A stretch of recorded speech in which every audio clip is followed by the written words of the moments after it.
그 다음에 임의 명도, 임의 인도 이런 부분인데요. 이것도 마찬가지로 이제 아까 단전단수처럼 차임 몇 번 연체하면은 그냥 마음대로 짐을 빼버린다라고 하는 그런 계약이라든지 규정 이런 부분들이 많이 있거든요.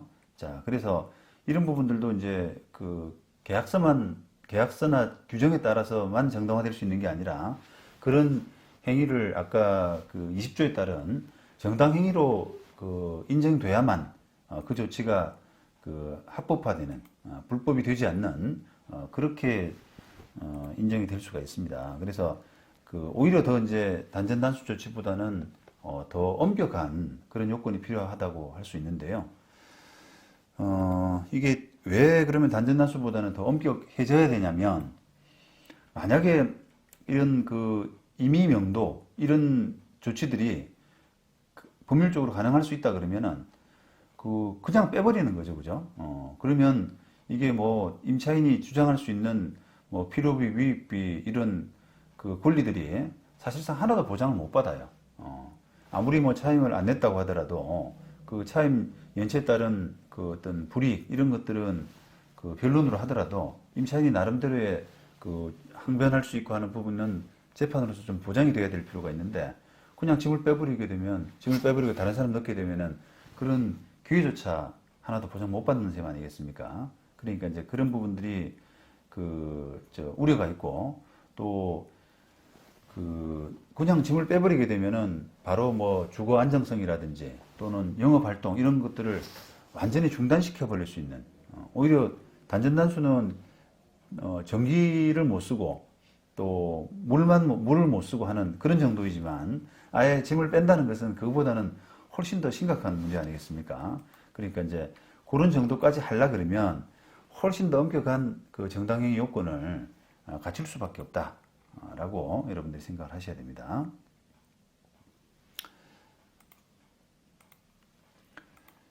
자, 그런 그런 부분에 이제 부분에서 그런 요건에서 만약에 정당의 요건을 갖추지 못한다 그러면 그 행위가 위법하다라고 이렇게 판단될 가능성이 크다고 할 수 있어요.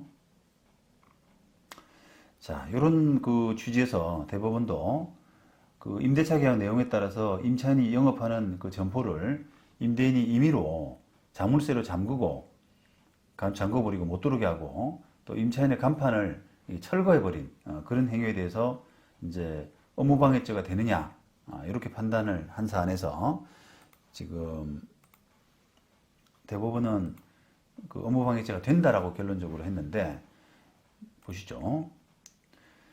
강제집행은 국가가 독점하고 있는 사법권의 한 작용을 이루고 채권자는 국가에 대해서 강제집행권의 발동을 신청할 수 있는 지위에 있을 뿐이므로 법률이 정한 집행기관에 강제집행을 신청하지 않고 채권자가 임의로 강제집행을 하기로 하는 그런 계약은 사회질서에 반하는 것으로 민법 103조에 따라서 무효다 이렇게 판단했습니다. 그래서 그런 임의계약 자체, 임의명도 하기로 한 그 계약 자체를 무효라고 판단을 해버린 거예요. 결국은 이런 계약 자체가 민사상으로 무효이기 때문에 그 계약에 따라서 뭔가 명도를 했다 손 치더라도 민사상으로는 불법행위 또 형사상으로는 범죄로 인정될 수밖에 없어요. 그래서 그 대법원이 상세한 이유는 이걸 참고하시면 되겠습니다. 그 다음에 서울 서부지방법원 2007년도 판결입니다. 이거는 이제 재물손괴죄인데요. 사건 번호가 이게 노로 되는 거 보니까 항소심 사건이죠. 1심은 형사사건은 고, 그 다음에 1심 단독은 고단, 그 다음에 1심 합의는 고합, 그 다음에 2심은 노, 그 다음에 대법원은 도 이렇게 되어 있잖아요. 그래서 이 재물사건, 재물손괴사건의 2심이다 라고 생각해 보시면 되겠습니다. 아파트를 낙찰받은 후에 인도집행을 위한 법적 절차가 진행되는 도중에 집행관에 대한 위임 없이 집주인이 피해자 임의로 집주인 임의로 위임 없이 임의로 아파트 출입문 자물쇠를 교체하는 것에 대해서 그 방어권 차원에서 이제 자물쇠를 훼손한 그 피고인에게 재물손괴 무죄를 선고한 사례인데, 이 사건은 조금 여러분들이 한번 그 생각해 보셔야 되는데, 그 지금 사안 자체는 이런 거예요.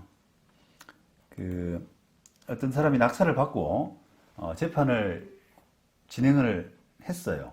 무슨 재판이겠습니까? 뭐 인도명령 사건 아니면 그 다음에 명도 재판이었겠죠. 그리고 그 재판을 하고 나서 집행관에 대해서 이제 위임을 해가지고 그 처리를 해야 되는데, 위임을 안 하고 그냥 자기가 성격이 막 마음이 급하니까 자기가 그 점유자가 살고 있는 그 아파트, 자기 아파트에 그 자물쇠를 그냥 교체해 버린 거예요. 그러니까 피해자, 점유자가 그거를 그냥 따고 들어가 버린 겁니다. 손괴해 버린 겁니다. 주인이 그냥 마음대로 그 아파트 자물쇠를 교체해 버리니까 자기도 그냥 화가 나서 그 자물쇠를 손괴해 버리고 거기에 들어가 버린 그런 사건에서 그 점유자가 기소된 그런 사건이었어요. 뭘로? 재물손괴로. 근데 결론적으로는 기소된 그 피고인 점유자는 무죄다라고 해서 이렇게 판단을 한 사건이에요. 이제 형식상으로 보면은 사실 재물손괴가 맞죠. 남의 물건을 부신 거니까요. 그런데 왜 이제 그 무죄를 받았느냐라고 하면 정당행위에 해당된다는 거예요. 정당행위에. 그러니까 원래 이게 잘못을 기본적으로는 집주인이 한 거죠. 낙찰받은 집주인이 그걸 집행관한테 안 맡기고 자기가 임의로 그 자물쇠를 바꿔버리니까 거기에 대해서 이제 대항하기 위한 방법으로 그런 그 조치를 취했기 때문에 그 정도는 정당행위로서 인정된다라고 해서 무죄를 선고한 그런 사안입니다.